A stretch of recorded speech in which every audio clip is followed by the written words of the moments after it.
perfect foods on a table right before you. Then imagine that you couldn't eat a single bite of any of it. And imagine your friends eating all of it in front of you, not leaving anything for you.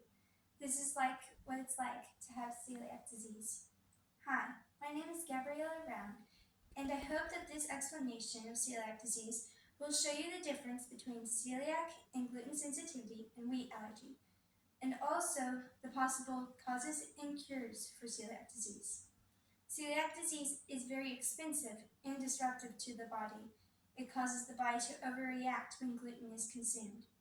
I have had celiac for 10 years and have done my own research on the topic. So what exactly is celiac?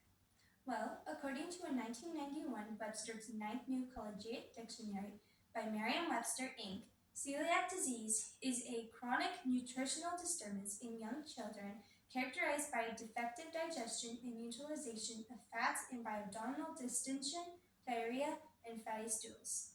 Most people do not realize that they have celiac until later in life. Because of this, the average age of those diagnosed with celiac are from 40 to 60 years old. According to a 2021 website article, Celiac Disease Prevalence in Women by Beyond Celiac, celiac disease is more common in women than in men. As said before, the body overreacts to gluten when it is consumed. Gluten is a protein found in wheat, barley, and rye. About 1% of the population has celiac. Celiac, gluten sensitivity, also known as wheat sensitivity, and wheat allergy are very different. According to a 2014 book, Going Gluten Free by J.A. Murray, symptoms can be the same in celiac disease and gluten sensitivity, but gluten sensitivity is not life-threatening and is more rare. Wheat allergy and gluten and celiac disease can also have the same symptoms, but again, it is not life-threatening and it is more common in children, and most children grow out of it.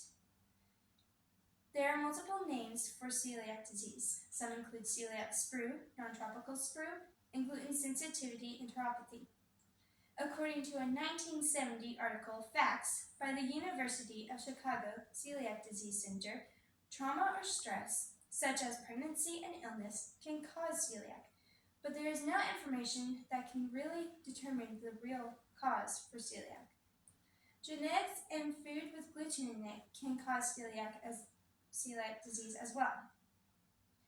If you have celiac, you are unable to eat gluten, which is one reason why celiac is so bad. Other reasons are all the outward symptoms that celiac causes. There are over 300 symptoms caused by celiac.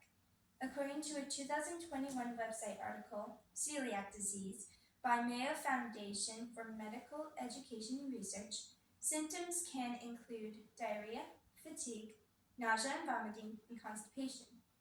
Other non-digestive system symptoms can include joint pain, headaches and fatigue, mouth ulcers, and itchy, blistery skin rashes. About 20% of those with celiac do not have symptoms, but they are not only outward effects, but inward effects as well. As said earlier, when gluten is consumed, the body overreacts, and that reaction causes the villi to be damaged.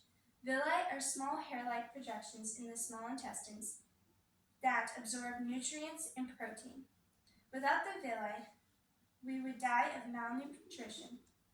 Celiac can also lead to cancer. Now, there are cures for cancer, but are there cures for celiac disease? There is no cure for celiac disease. The only way to avoid symptoms is to entirely stay away from gluten. This includes not having gluten that has touched your food that you consume. If this were to occur, this is called cross-contamination. Gluten-free food is also very expensive. For example, normal flour costs from 70 cents to $5 per pound depending on the brand, while gluten-free flour costs from $2 to $10 per pound depending on the brand. According to a website article, Future Therapies by Celiac Disease Foundation, scientists are trying to develop a drug for people with celiac so that they can eat gluten. Though although we do not know how expensive it will be or if it will even work. In conclusion, you can see that that celiac disease is different from normal allergies, and it is very disruptive to the body and expensive to quote-unquote cure. Now we all know that celiac is not an allergy, and if you continue to eat gluten, you will die of malnutrition or cancer. And we also know that scientists are trying to create a drug for those with celiac. So maybe next time when you're sitting down eating a meal, you might remember the poor 1% of the population who cannot enjoy the foods that you can. Thank you.